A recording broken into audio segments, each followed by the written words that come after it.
नमस्कार। Education department के सामने जो है Andaman Nicobar teachers unemployed teachers association के कैंडिडेट्स द्वारा प्रोटेस्ट किया जा रहा है। 11 दिन से चल रहा है। अगर हम इसे कंपेयर करें तो लद्दाख से कंपेयर करें तो वहाँ पर जो है पर्यावरण को बचाने के लिए एक मुहिम लगी है और सोनम वांगचू जो है उसकी लड़ाई लड़ रहे हैं। और अंडमान निकोबार द्वीप समूह अगर हम कहें तो ये इंडिया का निचला शोर है। और यहाँ पे देखिए एजुकेशन डिपार्टमेंट के सामने यहाँ पे ये कैंडिडेट जो है अपने भविष्य को बचाने की लड़ाई लड़ रहे हैं। और 11 दिनों से ये पीसफुल प्रोटेस्ट कर रहे थे और आज से जो है रिले हंगर स्ट्राइक के लिए बैठे हैं। आज 2 लोग बैठे हैं और कंटिन्यूसली जो है कल से जो है लोग चेंज होते रहेंगे और ये प्रोटेस्ट का सिलसिला चलता रहेगा। देखिए इनकी बस इतनी सी मांग है कि जो वैकेंसीज अभी निकली है उसे इनको जो है भरने दिया जाए। ये नौकरी की मांग नहीं कर रहे हैं, ये जस्ट एज रिलैक्सेशन की मांग कर रहे हैं। ये चाह रहे हैं कि इन्हें भरने दिया जाए। अगर इनका मेरिट में आएगा तो वेल एंड गुड, उनको लिया जाए। और अगर नहीं आ रहा है तो कोई बात नहीं, उसके लिए वो आगे कोई भी प्रोटेस्ट नहीं करेंगे। इस तरह की एक छोटी सी मांग है। और आज तक जो वैकेंसीज जो इतने साल तक नहीं निकली थी वो इनकी गलती नहीं है कि इनका एज ओवर हो गया। जॉब ना निकलने के कारण जो है इनका एज ओवर हुआ है। अगर वक्त में वैकेंसीज निकाली गई होती अंडमान एडमिनिस्ट्रेशन द्वारा तो कहीं ना कहीं उनमें से कोई पोस्ट इनको मिल गया होता। ये ऐसा इन लोगों का कहना है। और इसी सारी चीज़ों को लेकर ये लोग अभी जो है पीसफुल प्रोटेस्ट में बैठे हैं। तो चलिए इनसे बात करते हैं, इनसे बात करते हैं। और कई बच्चे हैं, कई बुजुर्ग यहाँ पे, कईयों के पेरेंट्स भी बैठे हैं, तो चलिए उनसे भी बात करते हैं। Andaman and Nicobar unemployed train teachers association. अच्छा, आप लोग जो है 11 दिन से पीसफुल प्रोटेस्ट में थे और आज से हंगर स्ट्राइक के लिए बैठे हैं। क्या लगता है, क्या आप लोगों की कोई सुनवाई होगी? मैम, अब तक तो कोई आश्वासन प्रशासन के द्वारा नहीं मिला है, पर हम फिर भी अपनी मांग की गुहार अब भी लगा रहे हैं। इस उम्मीद के साथ अभी बने हुए हैं कि कभी ना कभी उनको जो है हमारा जो मांग है वो सही है, ये लगेगा और हमें जो है न्याय देंगे। इसी उम्मीद के साथ हम बंधे हुए हैं और जब तक हमें न्याय नहीं मिलता है तो हम यहीं पर बने रहेंगे। ऐसे जो है हंगर स्ट्राइक, अभी रिले हंगर स्ट्राइक पर हम आज से शुरू हुए हैं और अगर यहाँ पर न्याय फिर से नहीं मिलता है तो आगे हम सब जो है मिलकर हंगर स्ट्राइक पर बैठेंगे, यही मानकर चल रहे हैं। देखिए कहीं न कहीं आप लोग जो है जस्ट एज रिलैक्सेशन ही माँग रहे हैं। आप लोग चाहते हैं कि आप लोग को एक मौका दिया जाए कि आप लोग फॉर्म भरें, जॉब मिलेगा या नहीं मिलेगा वो सेकेंडरी थिंग है। तो आप लोगों को लगता है कि ये जो एक माँग है इसको एडमिनिस्ट्रेशन को मान लेना चाहिए?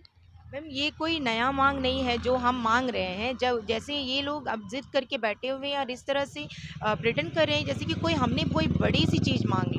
पहले भी ये हो चुका है। एजुकेशन डिपार्टमेंट की बात मैं कर रही हूँ कि जिस डीओपीटी का हवाला आप दे रहे हैं, तो डीओपीटी 2011 में आने के बाद ही इन्होंने जो है 2014 और 16 और 18 में भी जो रिक्रूटमेंट अब केस में ही हो भले, लेकिन सारे रिक्रूटमेंट के समय में जो है कैंडिडेट्स के नीड के हिसाब से बैकलॉग पोस्ट को नज़र में रखते हुए, सभी जो सिचुएशंस को नज़र में रखते हुए उन्होंने पहले भी एज रिलैक्सेशन को दिया है। 8 साल दिया है, 10 साल दिया है। तो वो नीड के हिसाब से वो जो है जो स्टूडेंट्स कैंडिडेट जो होते हैं उनके जो डिमांड है उसके हिसाब से वो प्रोवाइड किया गया है, क्योंकि आरआर में क्लियर कट लिखा हुआ है कि एलजी अथॉरिटी है रिलैक्सेशन देने का। तो हमने अब कोई बड़ी मांग नहीं की है। हमने सही एक अकॉर्डिंग टू द प्रोसेस लो में रहते हुए, आरआर में रहते हुए हमने मांगा है कि इतने सालों से टाइम टू टाइम पोस्ट नहीं निकला है, तो इसकी वजह से, ये डिले की वजह से हमारी एज ओवर हो चुके हैं। कहीं ना कहीं जब हम एलिजिबल थे तो उस वक्त पोस्ट निकला होता तो हम में से बहुत सारी कैंडिडेट्स का जॉब लग जाता और बहुत लोगों का ना भी होता तो भी एक तसल्ली होती कि एक बार हमने फॉर्म भरा, हमारा जो है मेरिट में नहीं था इसलिए नहीं मिला। पर अब हमारी स्थिति ये है, जो इतनी पूरी ज़िंदगी मेहनत करके हमने पढ़ाई की, डिग्री ली, हमारे माँ बाप जो इतनी तकलीफ़ों में हमें इतने पाला पोसा, पढ़ा लिखा कर बड़ा किया, वो डिग्री इस काम का भी नहीं है कि हम एक बार जो है फॉर्म फिल कर सके। तो हमारी तो सिर्फ एक छोटी सी मांग है जो ये एक कलम घुमाकर हमें प्रोवाइड कर सकते हैं कि हमें एज रिलैक्सेशन प्रोवाइड कीजिए ताकि हम फॉर्म भर सके। हमने उनको ये नहीं कहा कि हमें लिख कर दीजिए कि हमें जॉब देंगे, नहीं तो हमें ले लीजिए आप डायरेक्ट, ऐसे हमने नहीं कहा। अब हम ये भी कह रहे हैं फॉर्म हमें भरने दीजिए, मेरिट में जो होगा वो हमें मान्य होगा। वो उसके बाद हम आपसे आकर पलट कर नहीं आकर पूछेंगे कि हमारा क्यों नहीं हुआ, ये तो हम नहीं मांगेंगे। बस हम फॉर्म भरना चाहते हैं। ये तो कितना एक पैथेटिक कंडीशन है हम एजुकेटेड एक टीचर्स के, एक्सपीरियंस टीचर्स के, कि बस उन्होंने उनकी गलती की भुगतान जो है हम कर रहे हैं, हमारी फ्यूचर को सेक्रीफाइस कर कर, वो भी ज़बरदस्ती करवा रहे हैं मैम। जितने भी 900 पोस्ट अभी एजुकेशन डिपार्टमेंट में निकला है, पूरी की पूरी बैकलॉग पोस्ट है, जो 2014 से लेकर बैकलॉग है। तो तब से आप सोचिए, अगर वो पूरा का पूरा निकाल दिया होता तो हमें से बहुत सारे कैंडिडेट्स का हो गया होता। तो जो चीज़ हमें देना चाहिए था वो हमें दिया नहीं। और अब जब उन्होंने डीम एबॉलिश करके उस चीज़ को निकाला, तो हमें क्लियर कट उन्होंने धक्का मार कर हमें बाहर इस रास्ते पर बैठा दिया कि अब जब भीख मांगने लायक हमें छोड़ दिया है, क्योंकि हमारे सर्टिफिकेट अब किस काम की है, हम उस सर्टिफिकेट का करें क्या? ये हमारा आखिरी मौका है। इतने बल्क में पोस्ट बहुत सालों से नहीं निकला है, अब आगे भी उम्मीद है कि नहीं निकलेगी, पूरी तरह से हमें ये पता है। तो हम क्या करेंगे हमारे एजुकेशन का, हमारे सर्टिफिकेट का, डिग्रीज़ का? तो एक बार फॉर्म भरना मांगना इतनी बड़ी गुनाह है, हमें तो नहीं लगता है। ये होम मिनिस्ट्री का हवाला दे रहे हैं कि डीओपीटी को बदलना या इस तरह से जो डिसीजन लेना वो होम मिनिस्ट्री का है, और हम कहते हैं कि होम मिनिस्ट्री तक ये बात पहुंची ही नहीं है सही तरीके से, उनके दिमाग में, उनके सामने ये मैटर को रखा ही नहीं गया है कि सिचुएशन क्या है। वो लोग सर्व शिक्षा वगैरह सबको जो है अप टू 40 ईयर्स के टीचर को एलिजिबल करके ले रहे हैं। हमें उसे एतराज़ नहीं, ठीक है आप लीजिए। आप वो बोल रहे हैं कि वो लॉ एंड ऑर्डर है, ठीक है हम मानते हैं सर। तब डीओपीटी पे ये आप जो है बोल सकते हैं, ये मैसेज दे सकते हैं, ये प्रपोजल भेज सकते हैं कि सर ये प्रशासन का मिस्टेक है कि टाइम टू टाइम वैकेंसी नहीं निकला था, इसीलिए ये कैंडिडेट्स पेंडिंग पड़े हुए हैं, उनकी मांग जो है वो जायज़ है, उन्हें हमें देना चाहिए। प्रपोजल अगर हमारे यहाँ से डायरेक्टरेट से जाती तो कोई भी होम मिनिस्ट्री उसे मना नहीं करती, ये हमें पता है। नहीं तो हमें एक अपॉइंटमेंट दीजिए, हम ये आमने सामने सुनना चाहते हैं कि हमारी ऐसी कौन सी गुनाह हो गई, अनजाने में ऐसी कौन सी गुनाह कर दी जिसकी वजह से हमें इस तरह से आपने रास्ते पर लाकर बिना छत के हम महिलाएं यहाँ पर दिन रात बैठे हुए हैं, इस उम्मीद के साथ कि आप दरवाजे से आएंगे, हमें एक पॉजिटिव न्यूज़ देंगे, हमें एक खुशखबरी मिलेगी और हम फॉर्म भरेंगे। अब उसमें जो है हम उतने से सेटिस्फाइड है। मैम, मैंने जो एक स्टोरी किया था आप लोगों को लेके, फ्रेशर्स वर्सेस जो प्रोटेस्ट में बैठे हैं, उसके लिए काफ़ी नेगेटिव फीडबैक आया है, लेकिन कहीं ना कहीं कई ऐसे टीचर्स जो है जो सर्विस में है, गवर्नमेंट जॉब में, उनका भी यही मानना है कि आइलैंडर्स को लड़ाया जा रहा है, लेकिन फ्रेशर्स को समझ नहीं आ रहा है इस चीज़ को लेके। इस पे क्या कहना है? मैम मैं कहना चाहूँगी, जो फ्रेशर्स आप जो बोल रहे हैं वो हमारे ही छोटे भाई-बहन हैं, हमारी लड़ाई उनके साथ बिल्कुल भी नहीं है। हम क्लियर कट कहना चाहते हैं, हम प्योर बोर्ड वाले हैं, हम जो रह गए कुछ बच्चे, तो जो सीसी पैटर्न में जो बच्चे जो अभी नए बच्चे हैं छोटे, उनको उनके साथ हमारा कोई कॉम्पिटिशन नहीं है। हम तो ये नहीं कह रहे हैं, जो उनकी माँग है कि हमें बाहर निकाल दिया जाए, हमें इस पे पार्टिसिपेट होने नहीं नहीं दिया जाए, हम ये कदाचित ये नहीं कह रहे हैं कि उन्हें ना दिया जाए, हमें दीजिए। ये हमने कहीं पर नहीं कहा। हमने ये कहा कि उस प्रोसेस में हमें भी भागीदार बनाया जाए, हमें भी उसमें पार्टिसिपेट होने की मौका दिया जाए। जिनका मेरिट बहुत कम होगा, वो लोग ही इससे बाहर होंगे। जो अच्छी मेरिट वाले हैं, उनको मिलेंगे। हम यहाँ पर जो बैठे हुए हैं, हमें किसी ने ये लिख कर नहीं दिया है कि आप लोग प्रोटेस्ट पे बैठ जाइए, आप लोगों को नौकरी लिख कर देंगे। ये किसी ने नहीं कहा। हम ये गारंटी के साथ यहाँ नहीं बैठे हैं। हम यहाँ पर न्याय की गुहार पर लगाएँ कि हमें एक बार फॉर्म भरने का मौका दिया जाए। उसमें बहुत लोगों का होगा, बहुत लोगों का नहीं होगा। मैं कह रही हूँ, इसके मतलब ये नहीं कि मेरा हो जाएगा। कहीं न कहीं हो भी सकता है, नहीं भी हो सकता है। पर हमारे अंदर ये आत्म संतृप्ति होगी कि मुझे एक बार मेरे जो सर्टिफ़िकेट है, जिस पर मैंने मेहनत कर मैंने पढ़ाई कर ली है, उसका जो है एक एलिजिबिलिटी क्राइटेरिया बन जाता है भरने का, और वो मैं वहाँ पर मेरिट लिस्ट में अपने नाम भले ही नीचे देखूँगी, पर मैं देखूँगी, वो मेरे लिए संतृप्त एक आश्वासन होगा। यही मैं कह रही हूँ। तो प्रेशर से हमारी कोई लड़ाई नहीं है। मैं उनको कहना चाहूँगी, देखिए आपको समझना है, हम आपके साथ जो है पार्टिसिपेट होने की माँग कर रही हैं। आज हम हैं, कहीं न कहीं आप लोगों में से भी कोई यहाँ पर बैठ सकते हैं, आपकी भी कल ये समस्या बन सकती है। एडमिनिस्ट्रेशन जो प्रॉमिस कर रहा है कि टाइम टू टाइम ये वैकेंसी निकाला जाएगा, ये तो पहले भी बात हो चुकी है, पर ये कभी हुआ नहीं है। आगे भी ऐसी सिचुएशंस आ सकते हैं, 8 साल 10 साल ना निकले, तो उस वक़्त क्या होगा? तब कहीं न कहीं जो बॉर्डर पे एज है, जिनका जो 30 के आस-पास है, जो 25-26 में भी है, अगर 10 साल ना निकले, अगर 6-7 साल भी ना निकले, तो आप कहाँ पर होंगे? आप वहीं पर होंगे जहाँ पर हम खड़े हैं। तब हम भी एक वक्त जो है फ्रेशर ही हुआ करते थे, एक समय हम भी फ्रेशर कैंडिडेट थे जब हमारे लिए पोस्ट नहीं निकला गया, जिसकी वजह से आज यहाँ पर हम हैं ओवर एज कैंडिडेट के रूप में। तो भगवान न करे कल आपके साथ भी ऐसा हो, कहीं आपके बच्चों के साथ कल ऐसा ना हो, कहीं आपके सगे संबंधियों के साथ ऐसे ना हो और आप उनके सपोर्ट में आए और आप उनके सपोर्ट में बात करें। तो मैं कहूँगी कि आप लोगों को भी कहीं ना कहीं पॉजिटिव मैसेज ही देना चाहिए। देखिए हमारी मांग कौन सी बड़ी है, हमने कौन सी एडमिनिस्ट्रेशन से कहा कि हमारे नाम में जॉब लिख कर दीजिए, हम तो बस फॉर्म ही भरना चाहते हैं। आप भी जानते हैं कि आप भी फॉर्म भरते हैं, क्या आप ये कह सकते हैं कि आपका जॉब हो जाएगा? हाँ, जिनका मेरिट बहुत हाई है, जिनको कॉन्फिडेंट है, वो बात अलग है, पर किसको ये नहीं कह सकता है कि किसी को जॉब मिल जाएगा। हम भी वही चाह रहे हैं कि फॉर्म भरना चाहते हैं, जॉब मिले ना मिले पर हमें एलिजिबल कीजिए, यही हमारी मांग है। मैं यहाँ पे बच्चों को देख रही हूँ और कुछ बुजुर्ग है यहाँ पे। आप लोग बताइए, आप लोग अपने बेटी बहू किसके साथ है? बेटा है मेरा, तो तीन तीन बच्चा है इधर, दो बेटा है एक बेटी है। तीनों वही टीचर ट्रेनिंग किया, किसी को भी जॉब नहीं है, उम्र हो गया सबका, अभी एज रिलेक्शन नहीं है। तो अभी आप लोग इनको सपोर्ट करने के लिए क्या रेगुलर बैठेंगे प्रोटेस्ट में? जी आते हैं, हम लोग बैठते हैं। बच्चा लोग को इतना धूप में इतना बार मच्छर में काटते हैं, वो लोग को जिंदगी बनने के लिए करता है। आप लोग को थोड़ा बड़ा दिल करके उस लोग को थोड़ा साइज दे दे। माँ बाप लोग को देखता है, बच्चा लोग को पढ़ा के बच्चा लोग को वो लोग का लाइफ थोड़ा अच्छा रहना करके माँ बाप लोग को सबके लिए खुशी है। सब बच्चा लोग के लिए माँ बाप लोग को पूरा दुख तकलीफ से पढ़ाया। कोई कोई बच्चा का माँ बाप बड़ा पोस्ट में नहीं है।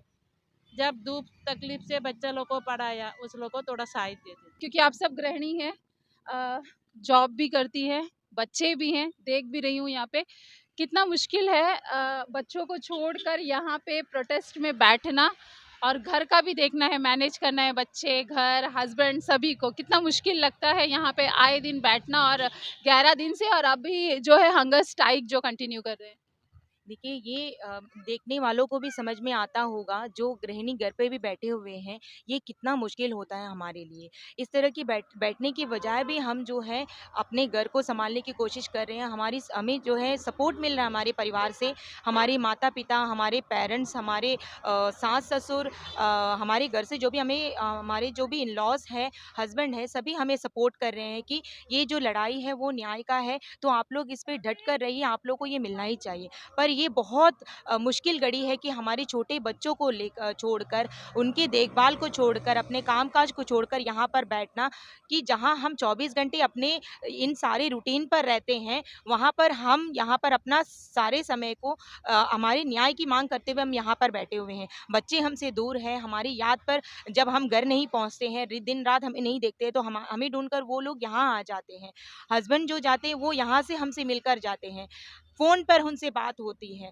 तो घर को सँभालना, अगर हमें समय मिलता है कुछ देर के लिए हम जाकर भी आते हैं, पर वापस यहाँ आकर हम बैठ जाते हैं कि हम वहाँ जाकर रेस्ट करने या वहाँ पर जाकर जैसे नॉर्मल लाइफ व्यतीत कर ही नहीं पा रहे हैं। हम घर पर समय ही व्यतीत नहीं कर पा रहे हैं, क्योंकि हमारी जो फ्रस्ट्रेशन है, हमारी जो टेंशन है, दुःख है, ऐसा लग रहा है कि हम कुछ दिन में डिप्रेशन में ही चले जाएँगे।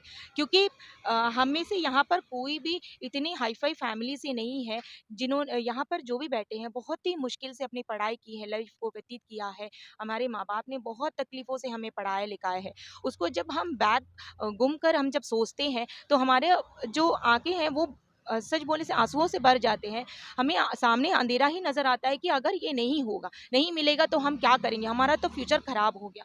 क्योंकि एक टीचर की मेरिट में आने के लिए हमने अपनी पढ़ाई देखिए, हमारी जो स्थिति होती है घर पर नॉर्मल नहीं होती है। बचपन से हम लेडीज़ जो है ख़ास करके बहुत सारी बॉन्डिंग में रहकर पलते हैं, बहुत सारे रिस्ट्रिक्शन में रह के पलते हैं। पढ़ाई हमारा कंटिन्यूअस होना हर जगह पर एक पॉसिबल नहीं होता। हर घर में जो है हमें सपोर्ट नहीं मिलता है। कभी हमारे खुद के घर से जो है कहते हैं कि लड़की है, इतना पढ़ने से बस है, पर हम ज़िद करते हैं। कुछ हद तक जो है हम अपनी मर्ज़ी से जो है आगे बढ़कर पढ़ते हैं, कुछ खुद से काम कर पढ़ते हैं। कोई किसी को फैमिली का छोटा सपोर्ट मिलता है। फिर शादी जब होता है, फिर परिवार में आकर वहाँ के माहौल में रहकर उनको मनाना, उनके मानने के बाद इस पढ़ाई को आगे बढ़ाना और मेरिट में आने के लिए सारी डिग्रीज़ को लेना और साथ में एक्सपीरियंस को कवर करना, ये हमारे लिए बहुत ही टफ रहा है। तो इतनी तकलीफ़ों के बाद आज जब हमें इनएलिजिबल बोला जा रहा है, वो दर्द है जो हम यहाँ पर व्यतीत कर रहे हैं, हमारे परिवार को छोड़कर, हमारे बच्चों को छोड़कर। तो ये हमारे लिए बहुत ही दर्दनाक है, बहुत कठिन है, मुश्किल है। हम यहाँ पर आप देख सकते हैं कि एक छत के नीचे नहीं, अगर अचानक से एक बारिश आ जाएँगे, हमारे पास जवाब नहीं है कि हम क्या करेंगे। हम अचानक से किस मोड़ पर जल्दी से क्या कर सकते हैं हमें बचाने के लिए? हो सकता है कि बारिश में ही हमें बैठना पड़े। तो ये आसान नहीं है। जो यहाँ बैठे हैं वो हर एक को इसकी मुश्किलों का सामना करना पड़ रहा है और हम डट कर रहे हैं, हम हार मानने को तैयार नहीं हैं। और मैं ये कहना चाहूँगी, एक बात जो छूट गया था कि जब भी एडमिनिस्ट्रेशन से बात होती है, ख़ास करके हमारे डायरेक्टर साहब से, वो एक बात बार-बार कहते हैं कि बिना सोचे समझे बच्चे केस कर लेते हैं। तो ये पहले भी बात हुई थी, अभी भी जो है जब हम उनसे मिलने गए थे तब उन्होंने कहा था कि 14 टू 15 केस मेरे पास हैं जो ओवर एज के मामले पर है। तो मैं कहना चाहूँगी, जब यहाँ आपके पास पूरी डाटा अवेलेबल थी कि हमारे जो इस आइलैंड में, अंडमान निकोबार में इतने सालों से वैकेंसीज नहीं निकली है और हमारे पास इतने पेंडिंग कैंडिडेट्स हैं जिनको अपॉर्चुनिटी नहीं मिला है एक बार भी फॉर्म भरने के लिए, ये पूरी डाटा आपके पास थी। तो जब ये वैकेंसीज की प्रोसेस आपने जो मिशन मोड पे शुरू किया, आपने कहा कि इतने जतन के बाद आपने शुरू किया, उसके लिए मैं आपको बधाई देती हूँ कि हाँ, आपने बहुत ही अच्छी काम किया है। पर उसके साथ अगर आप एक प्रपोज़ल ये भी भेज देते कि मेरे डिपार्टमेंट के अंडर इतने रिक्वायरमेंट्स हैं और जो कैंडिडेट्स यहाँ पर वेटिंग पर है फॉर्म भरने के लिए, उनका एज लगभग ओवर हो चुका है, तो उन लोगों को भी हमें एक अपॉर्चुनिटी देना चाहिए, इतना मिनिमम एक एज रिलैक्सेशन देते हुए, क्योंकि ये एडमिनिस्ट्रेशन का फेलियर है कि वो time to time requirement process को चला नहीं पाई, तो इसमें वो कैंडिडेट सफ़रर्स हैं। अगर ये हमारी तरफ से सोचकर अगर यहाँ पे हमारे डायरेक्टरेट से एक प्रपोजल गया होता, तो आज जो केस की बात कह रहे हैं वो केसेस यहाँ पर पेंडिंग नहीं पड़ी रहती, वो यहाँ पर नहीं होते और हम भी यहाँ पर नहीं बैठे होते। कहीं ना कहीं फॉर्म भरकर ये सेटिस्फेक्शन के साथ बैठे हुए होते, किसी को जॉब लग जाता, किसी को नहीं मिलती, पर भी वो खुशी खुशी ही अपने घर पर बैठे होते, अपने जो कामकाज जो फिलहाल है उसको संभालते हुए रहते कि हमें फॉर्म भरने का अवसर तो मिला। अंकल जी, सुनने में आया आपकी बेटी शायद सर्जरी में है, इस वजह से आप जो है सपोर्ट करने के लिए या उनका जो स्थान है वो भरने के लिए आप यहाँ पे बैठे हैं। बहुत अच्छा लगा, क्योंकि अपने हक के लिए खुद ही लड़ना होता है, खुद ही बोलना पड़ता है। अंकल जी, थोड़ा सा बताइए, इलेक्शन का माहौल है, अभी 19 तारीख को लोकसभा चुनाव है, क्या कहना है? कोई पॉलिटिकल पार्टीज यहाँ पे नजर आई है या कोई आकर अगर अभी कमिटमेंट देगा तो आप लोगों को कितना भरोसा होने वाला है कि आप लोगों का या इन कैंडिडेट्स का जो भी मांग है वो पूरा होगा या कोई भी पार्टी पूरा करेगी, क्या लगता है? कोई भी तो जो करने से तो हम लोग उसके लिए वोट देने का राजी है। कोई नहीं करता बोलने से कैसा कर सकता, बताइए। इतना साल से बोले 2015 है, 2015 से जो है वो टाइम में एज कमती था बच्चे लोग को, वो टाइम में नहीं लिया। अभी कितना साल हो गया, अभी 10 साल का ऊपर हो गया। वो टाइम में 30 का कमती था, वो टाइम में लेने से हो जाता था, अभी तक नहीं लिया। वो किसका गलती है? वो एडमिनिस्ट्रेशन का गलती है कि नहीं है? वही गलती है। अभी बोलते उम्र हो गया नहीं देगा बोलने से कैसा हो सकता है? इतना दिन पढ़ के टीचर का काम करते हुए और दूसरा काम भी करना नहीं सकते बच्चे लोग। मेरा बच्चा नहीं, दूसरा का बच्चा का भी बोलने से 2015-14 से जो है कितना उम्र वो टाइम में 29-28 था, अभी कितना हो गया 39 तक, 38 तक आ गया होगा। तो कैसा करता? वो गलती किसका है? एडमिनिस्ट्रेशन का गलती है। हाँ, वो टाइम में नहीं लिया बोलने से अभी तक कैसा करके एज रिलेक्शन देख के तो उसको ये करना पड़ेगा। उसी के लिए तो हम लोग को ये करता। नेता लोग के लिए क्या कहना है आपको? बीजेपी है, कांग्रेस बड़े पार्टी हैं और अभी सीपीएम भी उतरे, नेशनल पार्टी, वो भी इलेक्शन में इस बार है और काफी सारे क्षेत्रीय और इंडिपेंडेंट लोग भी है। तो बड़े जो पार्टी है कांग्रेस और बीजेपी, उनके नेताओं को क्या कहना है आप? सुनिए, कोई भी होने से, किसी के होने से भी हेल्प करने वाला का तो उनके से हम लोग वोट देने का राजी है, सभी में। अभी कोई भी तो क्या अगर किसी का हेल्प नहीं होगा तो आप लोग वोट नहीं डालेंगे? किसका वोट नहीं, वैसे कोई भी तो पूछता, कोई भी तो मदद ही नहीं करता। अभी तो 11 दिन हो गया, लड़की लोग तो यहाँ बैठी है, टीचर लोग, कोई आके पूछा? अभी तक कोई पूछा नहीं है। तो एडमिनिस्ट्रेशन में, यहाँ का एडमिनिस्ट्रेशन में कोई नहीं ये करता है। अभी कितना दिन, 11 दिन से जो है लड़के लोग इधर बैठा है, कोई आके पूछता ही नहीं। तो ये एडमिनिस्ट्रेशन कैसा है बताइए आप लोगों को।